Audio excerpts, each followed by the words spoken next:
En janvier dernier, je vous parlais du quotidien difficile de 4 Québécois atteints de la COVID longue. Ils m'avaient tous confié se sentir un peu laissés pour compte parce qu'à l'époque, on parlait très peu de la maladie. Maintenant que les connaissances sur la COVID longue ont évolué autant au Québec qu'ailleurs dans le monde, j'ai eu envie de prendre de leurs nouvelles pour voir comment ils vont, mais aussi pour savoir s'ils se sentent un peu moins oubliés. Claudia, on s'était parlé en janvier dernier. Là, à ce moment-là, ça faisait plus d'1 an que tu étais en arrêt de travail, tu n'étais pas capable d'étudier. 3 mois plus tard, comment ça va? J'avais aucune concentration, aucune mémoire. Puis là, soudainement, quelqu'un m'a proposé, il y avait une étude clinique qui est sortie à Toronto. Eux, ils ont émis l'hypothèse comme quoi les pertes de mémoire étaient dues à de l'inflammation au niveau du cerveau. Puis là, ils testent présentement une molécule qui agit au niveau de l'inflammation. Donc là, maintenant, ça fait environ 4 semaines que je fais partie de ce projet-là. Et puis, contre toutes mes attentes, wow, ma mémoire est de retour peut-être à 85 %. Fait que ça, wow, je suis très enchantée de ça. Ça va pas mieux. J'ai eu une autre chute. J'ai dû aller à l'hôpital la semaine passée. Mes matins commencent en prenant mes signes vitaux, en prenant ma saturation. Si ma saturation est trop basse, il faut que je prenne de l'oxygène. Juste de m'habiller, il faut que j'aille un repos. Après ça, je m'en vais en réadaptation. Je reviens, j'ai des devoirs à faire. J'ai des médicaments à travers tout ça. Le plus empêchant, c'est la respiration.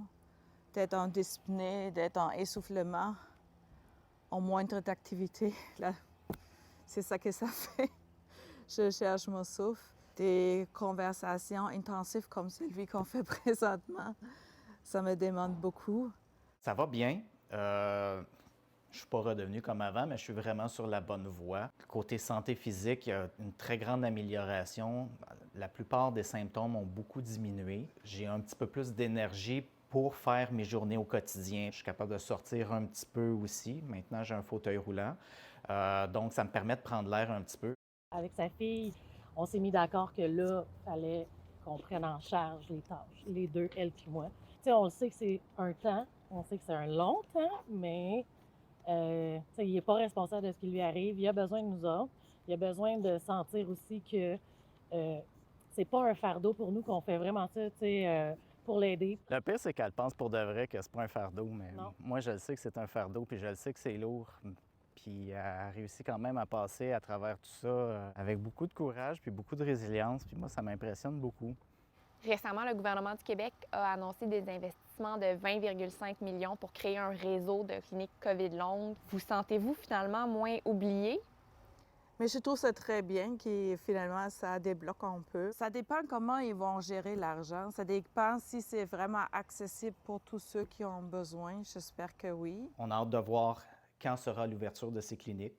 On se questionne un peu où va-t-on trouver le personnel qui est déjà arraché d'un côté et de l'autre, et d'autant plus que le personnel de réadaptation dans le niveau public est presque inatteignable. Donc, bon, mais ça reste que ce sont des bonnes nouvelles. Ça fait 2 ans donc que là, vous êtes en arrêt de travail. Avez-vous espoir de retourner travailler? Je voudrais. Oui, je garde l'espoir, mais pour l'instant, c'est pas la vision qu'on a. Ce qu'on essaye de faire, c'est de me donner une qualité de vie.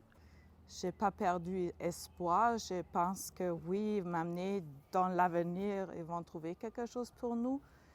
Mais maintenant, j'ai l'impression que je vis vraiment une vie complètement à part. J'ai espoir plus que jamais. Moi, c'est pas vrai que genre ma vie va être scrap à cause de la COVID, parce que j'ai 30 ans, puis comme j'ai 1 million de projets à faire.